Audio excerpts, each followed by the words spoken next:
Hello friends, welcome to my YouTube channel.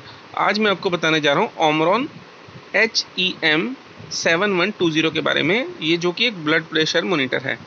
दोस्तों, आपके दिमाग में बहुत बार ये बात आती होगी कि मैं कौन सा ब्लड प्रेशर मॉनिटर परचेज़ करूँ। आप लोग सोचते होंगे क्या लेना चाहिए, क्या रिस्ट वाला लेना चाहिए या मुझे बाजू जो अपना हमारे बाजू वाला लेना चाहिए। तो आर्म वाला हो, रिस्ट वाला हो, कौन सा बीपी मॉनिटर बेस्ट होता है वो भी मैं आपको बताता हूँ। देखो फ्रेंड्स, सबसे बेटर तो जो होते हैं बीपी मॉनिटर्स वो होते हैं मरकरी वाले। सबसे ज़्यादा एक्यूरेसी जो होती है मरकरी वाले बीपी मॉनिटर्स में होती है। जो मरकरी वाले बीपी मॉनिटर होते हैं ना, ये जनरली आप डायल वाले मरकरी वाले जो बीपी मॉनिटर्स होते हैं, आप इनको गांव के रूरल एरियाज में जहाँ पे थोड़ा दूरस्थ एरिया है, जहाँ पे आपको बैटरी ना मिलना, इलेक्ट्रिसिटी ना मिलना, रिसोर्सेज की कमी ना, वहाँ पे आप ये बैटरी और इस तरह के डायल वाले मीटर भी आप यूज कर सकते हैं। आपको ऑनलाइन मिल जाएंगे, आजकल ये अवेलेबल हैं ऑनलाइन भी, आप इनको चेक कर सकते हैं। तो दोस्तों, ये वही जरूरी होते हैं जहाँ पे मैनुअली आपको इलेक्ट्रिसिटी या बैटरी आपको अवेलेबल ना होती हो, वहाँ पे आप डायल वाले और मरकरी वाले मीटर भी यूज़ कर सकते हैं। आइए आगे सुनते हैं। फ्रेंड्स, मैंने आपको दिखाने के लिए बीपी मरकरी वाला, बहुत लोगों को शायद पता भी होगा, बहुत लोग फैमिलियर होंगे इससे, लेकिन आजकल बहुत कम लोग इसको परचेस करते हैं। तो मैं आपको इसकी डिसएडवांटेज बता देता हूँ। सबसे पहले इसकी डिसएडवांटेज क्या है? एक तो इस साइज़ में बहुत बड़ा है, आप देख सकते हो। मेरे को एक हाथ के अंदर चीज़ आ जाती है और मेरे को इसको अपने पास रखने में भी ईजी है। लेकिन ये जनरली डॉक्टर्स लोग यूज़ करते हैं और बहुत ज़्यादा हाईली एक्यूरेसी के लिए इसको यूज़ किया जाता है। अब क्योंकि मरकरी पे बैन लग रहा है, जगह जगह मरकरी अलाउ नहीं है, तो इस वजह से अभी बहुत जिनके पास पड़े हैं बस उन्हीं के पास आपको मिलेंगे। ये भी थोड़ा रेयर आइटम हो गया है, शायद ये मार्केट में अवेलेबल भी हो ऑनलाइन, मैं जानता नहीं हूँ। लेकिन दोस्तों, आपको इसको लेना नहीं चाहिए, परचेज़ नहीं करना चाहिए, क्योंकि एक तो मरकरी का रिस्क है, मरकरी पॉइजनिंग का रिस्क है आपको। और दूसरा, अगर आपको किसी तरह इसकी मरकरी बाहर आ जाती है और आपके बेड पे, आपके पास कहीं पे फैल जाती है, तो ये एक तरह का पॉइजन है। यहाँ पे ऑन ऑफ करने का एक लीवर होता है, ये फिल्टर्स होते हैं जिससे कि यहाँ लगाया जाता है, जिससे कि ये बाहर ना आ जाए मरकरी। फ्रेंड्स, तो मैं आपको ये वाला तो रिकमेंड करूँगा नहीं, तो इसकी हम बात ही नहीं करते अभी। आप इसके बारे में कुछ पूछना चाहते हैं कि मरकरी वाले की एडवांटेज डिसएडवांटेज क्या है, तो आप प्लीज़ मुझे कमेंट बॉक्स में लिखिए, मैं उसके आपको रिप्लाई करूँगा कि इसको यूज़ क्यों नहीं करना चाहिए। अच्छा फ्रेंड्स, अभी मैं आपको बता देता हूँ कि आपको अब अगर आप रिस्ट वाला या बाजू वाला जो भी आप लेते हैं, रिस्ट वाला होता है जो कलाई के अंदर आ जाता है, वो मेरे पास सैंपल था, बट अभी मुझे किसी रीज़न से मैंने कहा मेरे पास है नहीं, तो मैं आपको शो नहीं कर सकता। रिस्ट वाले आप जब देखेंगे तो आपको इंटरनेट पे मिल जाएंगे। दोस्तों, रिस्ट वाले में एक्यूरेसी कम होती है, ध्यान रखना, मैं बार बार आपको बताता हूँ। रिस्ट वाले में एक्यूरेसी कम होती है। ये बाजू वाला जो होता है, जो बाजूबंद के टाइप, या ये देखो आता है कि ये बहुत अच्छा होता है, इसकी एक्यूरेसी अच्छी होती है। और ख़ास तौर से जो अभी ओमरॉन के नए मॉडल्स आ रहे हैं और जो भी आपको डॉक्टर मॉर्फिन के नए मॉडल्स आ रहे हैं, उनकी एक्यूरेसी अच्छी है। अच्छा, फ़िलिप्स में भी ये कुछ आते हैं, कुछ अच्छे ब्रांड्स हैं जैसे फ़िलिप्स हैं, तो आप वो परचेज़ कर सकते हो। दूसरी बात फ्रेंड्स, एक बहुत ज़रूरी ध्यान में रखना है आपको। आप बीपी मॉनिटर, आप लोग कहते हैं हम यूज़ कैसे करें, क्या करें, लोगों को एक्चुअली इसका सही मीनिंग ही नहीं पता होता कि सही तरीका ही नहीं पता होता कि इन मीटर्स को आपने यूज़ कैसे करना है। फ्रेंड्स, मैं आपको सबसे पहले बता दूँ, हम हमेशा बीपी मॉनिटर जो भी है उसको आप कभी टेढ़ा ऐसे ना रखें, कभी ऐसे ना रखें। कभी लोग सोचते हैं मैं अपने पेट के ऊपर रख लूँ, कहीं चेयर अपने हार्ट लेवल से ऊपर रख लूँ।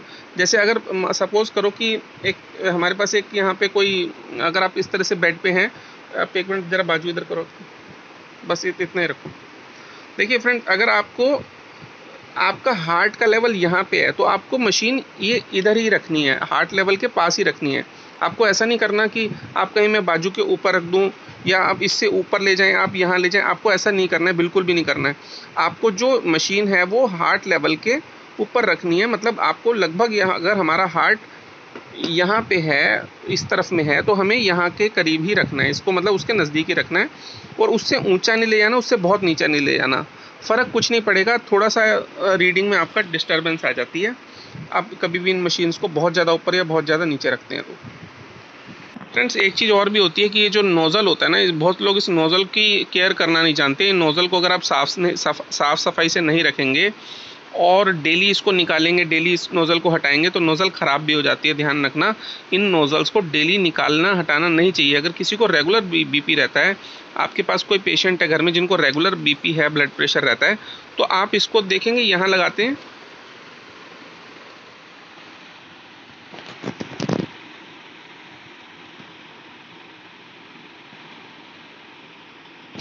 ठीक देखिए फ्रेंड्स, यहाँ पे एक रबड़ की अंदर वॉशर टाइप होती है जो कि इसको होल्ड कर लेती है, मतलब एक रबड़ का वॉशर होता है अंदर जो इसको पकड़ लेता है। एक तरह की स्लीव बोल दो या ऐसा कह दो कि एक तरह का मतलब वन वे वॉशर होता है जो इसको अंदर होल्ड करके रखता है। आप बहुत ताकत लगाओगे तभी बाहर निकलेगा। इसको हमेशा प्रेस करके जितना अंदर रखेंगे उतना अच्छा रहेगा आपको। तो फ्रेंड्स, ये जो आपका ये जो बाजूबंद है इसको आप लगाना चाहिए। और कैसे लगाना है मैं आपको समझा देता हूँ। इसको हमेशा टाइट लगाना है। लोग ना इसको लूज़ बांध लेते हैं, उससे रीडिंग ख़राब हो जाती है। दूसरी बात आपके दिमाग में आएगी कि मैं इसको राइट हैंड पे लगाऊं या लेफ्ट हैंड में लगाऊं। फ्रेंड्स, आप दोनों हाथ में लगाओ, जिसमें आपकी रीडिंग आपको जनरली राइट हैंड में रीडिंग थोड़ी सी ज़्यादा मिलेगी। आप किसी में भी आपको रीडिंग ज़्यादा मिल सकती है। ज़रूरी नहीं है कि अगर मैंने बहुत सारे केसेस में राइट हैंड में देखा है तो आपको भी ऐसे मिलेगा। किसी के लेफ्ट हैंड में भी ज़्यादा रीडिंग मिल सकती है। तो जो रीडिंग ज़्यादा आ रही है उसे आपने कंसीडर करना है। दोबारा समझना, दोनों हाथ में से जो रीडिंग ज़्यादा आती है वो आपका हाथ मास्टर हैंड होता है, उसी हाथ पे आपने फ्यूचर में भी चेक करना है। फ्रेंड्स, आपको हमेशा ध्यान रखना कि इसका जो ये वाला पाइप वाला पोर्शन है ये हमेशा यहाँ आना चाहिए, क्योंकि ये एक तरह से स्टेथोस्कोप का काम भी करता है। यहाँ पे साउंड सुनने के लिए भी एक सिस्टम होता है। इसमें जो पल्स होती है ना, वो पल्स इसके अंदर में एक छोटी छोटी रिदम पैदा करती है। वो रिदम ये पाइप सुन लेता है और उसको अंदर जाके बताता है, मतलब जो इसमें रिदमिक वाइब्रेशंस हो रही हैं उनको ये सेंस कर लेता है और मशीन के अंदर जाके पता लगता है कि पल्स हमारी चल रही है। उस पल्स को ये रीड कर लेता है, इसी एयर पाइप के अंदर से रीड कर लेता है और उसी को ये आगे समझ के और इसमें रीडिंग को दे देता है। ठीक है, इसको स्टार्ट करना है, बहुत सिंपल है, ये तो आप सबको मालूम है स्टार्ट करना है।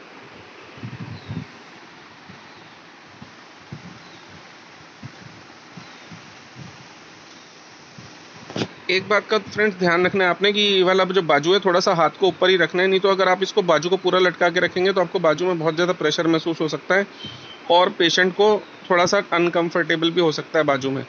तो अगर आपको हाथ में जोर लगता है, किसी तरह का प्रेशर ज़्यादा महसूस होता है, उस केस में हाथ को लटका के नहीं रखना है। आप देख सकते हैं यहाँ पे रीडिंग ले रहा है ये। बाजू कहाँ बांधना है आप देख लीजिए, कितनी पोजीशन पे बांधना है वो भी आप देख लीजिए। और बाजू को थोड़ा सा यहाँ से हल्का सा ऊपर रखना होता है। पेशेंट लेटा रहे तो अच्छा रहता है। 108/70 ये इस समय रेस्ट पोजीशन पे कोई बहुत मतलब गलत नहीं है, ये ठीक बीपी है इस समय। बहुत लोग सोचते हैं कि 108 आ गया, 100 110 115 तो बहुत कॉमनली होता है, लेकिन ऐसा कुछ नहीं होता कि 108 पे आपको मतलब कोई प्रॉब्लम है, ऐसा कुछ नहीं सोचना चाहिए। ये लेटे हुए सोए हुए पेशेंट में, बहुत देर तक लेटे हुए पेशेंट में 110-70 आ जाता है। ये 110-70 ही एक्चुअली, पर क्योंकि थोड़ा बहुत 0.12 ऊपर नीचे हो जाता है इस वजह से। और अच्छा 55 की पल्स है तो 55 की पल्स से भी घबराने की जरूरत नहीं है। लेटे लेटे आपकी पल्स भी डाउन हो जाती है। लोग सोचते हैं कि मेरी 55 पल्स आ गई है, ऐसा नहीं है। आप जब उठ के बैठते हैं तो आपकी 72 पल्स होती है, 72 होती है, थोड़ा आगे पीछे होती है। लेकिन अगर आपकी 55 भी है तो इसमें घबराने की जरूरत नहीं है, क्योंकि इस समय मेरे पास जो भी व्यक्ति हैं वो हेल्दी हैं, टोटली हेल्दी हैं, उनको कोई प्रॉब्लम नहीं है। तो इसलिए आप देख सकते हैं हेल्दी व्यक्ति का भी डाउन आ सकता है, लेकिन ये सोई हुए पोजीशन में। तो आप सो रखे हैं। अच्छा, स्लीप एपने जो होते हैं उनमें क्या होता है, आप जब रात को एकदम तुरंत सोने गए तो आपको वहाँ पे बीपी लो मिलता है। दोबारा रिपीट करता हूँ, जो स्लीपिंग प्रॉब्लम्स होती हैं वहाँ पे लोगों को क्या होता है, रात को सोते ही जो लोग बहुत देर कंप्यूटर पे मोबाइल पे आप लोग काम करते हैं और आप एकदम सोने जाते हैं तो आपको अजीब अजीब सी बेचैनी महसूस होती है बेड पे। कभी घबरा के उठ जाते हैं, कभी मुंह सूखने लगता है। तो वो कंडीशंस क्या होती हैं, उसमें हार्ट के वॉल्व्स में भी दिक्कत होती है। लेकिन मेरी बात का मतलब ये नहीं है कि जिसका भी मुंह सूख रहा है वो सोचे कि मेरे हार्ट के वॉल्व में ही प्रॉब्लम है। नहीं, ऐसा नहीं है। बहुत सारी बातें होती हैं इसके अलावा भी, वो मैं आपको वीडियो में नहीं बता पाऊँगा। आप कमेंट में लिखेंगे तो मैं आपको समझा सकता हूँ। अच्छा फ्रेंड्स, इसको अब आपने बीपी रीडिंग ले ली, कभी भी एक रीडिंग मत लो, हमेशा इसको बंद कर दो। हमेशा एक के बाद दूसरी रीडिंग भी लेनी है, तभी आपको अगर घर पे हैं, डॉक्टर्स क्लिनिक में क्या करते हैं, जनरली एक रीडिंग लेके छोड़ देते हैं। उनको आइडिया होता है कि हाँ मेरा मॉनिटर जो है वो इतनी रीडिंग देता है, तो उसके हिसाब से उनको एक्यूरेसी पता लग जाती है ऑटोमेटिक काम करते करते। लेकिन आप लोग क्योंकि अभी नए हैं तो आपको 2 रीडिंग्स ले लेनी चाहिए, उसका एवरेज निकाल लो। अभी आपको सेकेंड रीडिंग का भी दिखाता हूँ। देखो ये हार्ट बीट चल रही है ना, इसका मतलब है हार्ट बीट चल रही है। अगर कोई पेशेंट का हार्ट ख़राब है तो यहाँ पे पल्स अच्छी नहीं आएगी। किसी के हार्ट में ब्लॉकेज है, किसी का हार्ट अटैक हुआ पड़ा है उसको, तो यहाँ पल्स नहीं आएगी बिल्कुल भी इधर, या रुक रुक के आएगी, बहुत देर के बाद पल्स आएगी, इसमें एरर भी अच्छा देखो अभी वही 111 71 हो गया, तो मतलब 110 70 है। ऑन एन एवरेज में 110 70 मानता हूँ इसको, तो ठीक है। बेड पे बहुत देर से लेटे हुए और मॉर्निंग का टाइम भी है, तो इसलिए ये रीडिंग ठीक है इस समय। और पेशेंट की जो एज है इस समय वो 45 है, तो इसलिए कोई भी ऐसा नहीं कि मेरे को हमें सोचना है कि क्या हो गया, क्या जब उठ के बैठेंगे तो ये रीडिंग ठीक आ जाती है। फ्रेंड्स, कुछ बीपी मॉनिटर्स के साथ सीडी भी आती हैं, कंप्यूटर के लिए कंपेटेबल भी होते हैं, और कुछ के साथ सीडीज नहीं आती हैं, लेकिन सबसे बेस्ट ओमरॉन के जो सिंपल मॉडल्स हैं आपको मैं दोबारा बता देता हूँ। देखो, ऑटोमेटिक ब्लड प्रेशर मॉनिटर, इसका पूरा नाम HEM7120।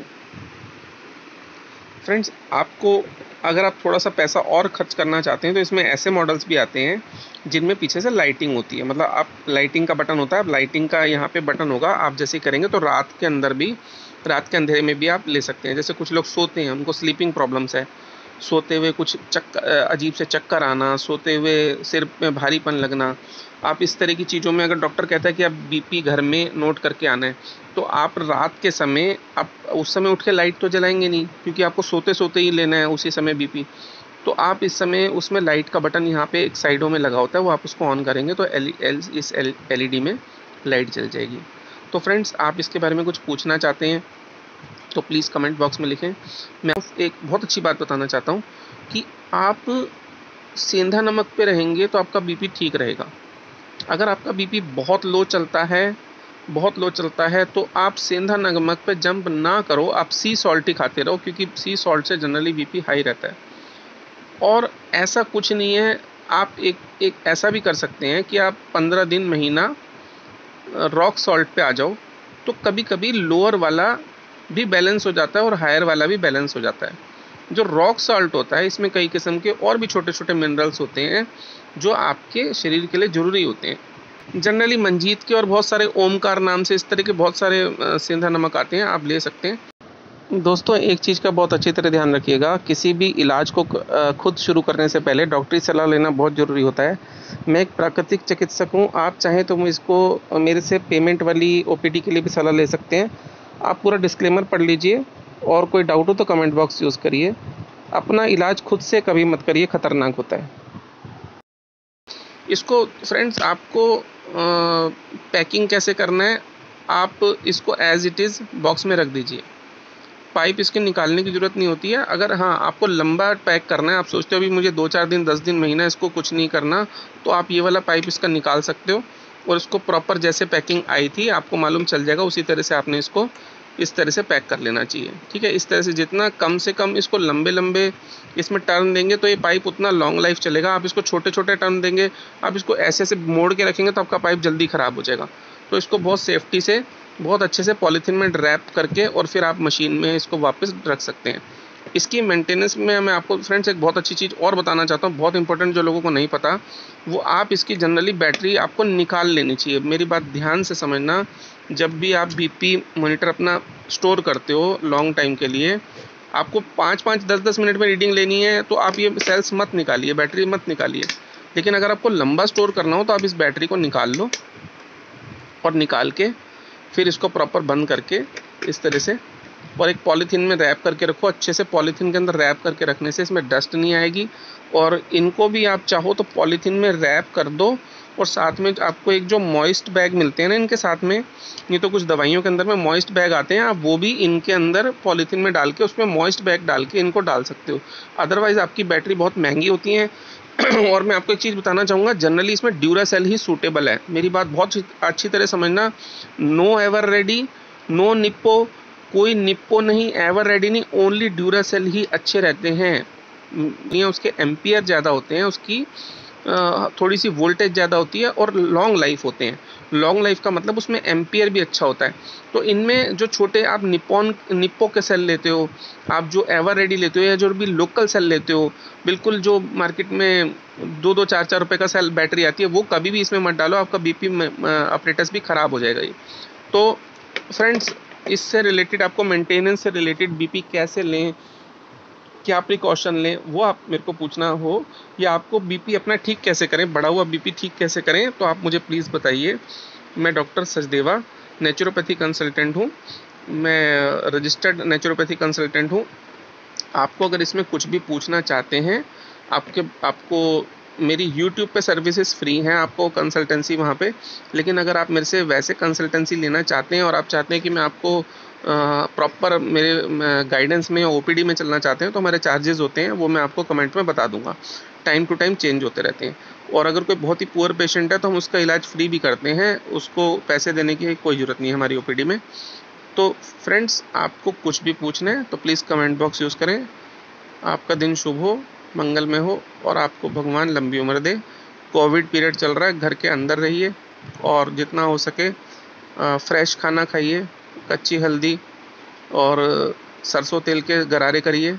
3-4 बूंद सरसों के तेल गले में डालिए, उसके गरारे करिए। कोविड पीरियड में बहुत अच्छा है, कोरोना पेशेंट के लिए भी बहुत अच्छा है, और जिनको डाउट है कि मुझे कोरोना हो सकता है उनके लिए भी बहुत अच्छा है। दोस्तों, आपको कोई भी हेल्थ टिप चाहिए तो प्लीज़ मुझे कमेंट बॉक्स में लिखें। मेरा बहुत बड़ा एक्सपीरियंस है नेचुरोपैथी में। आप पूरा कॉन्फिडेंस के साथ मेरे से क्वेश्चन पूछ सकते हैं। धन्यवाद। आपका दिन मंगलमय हो।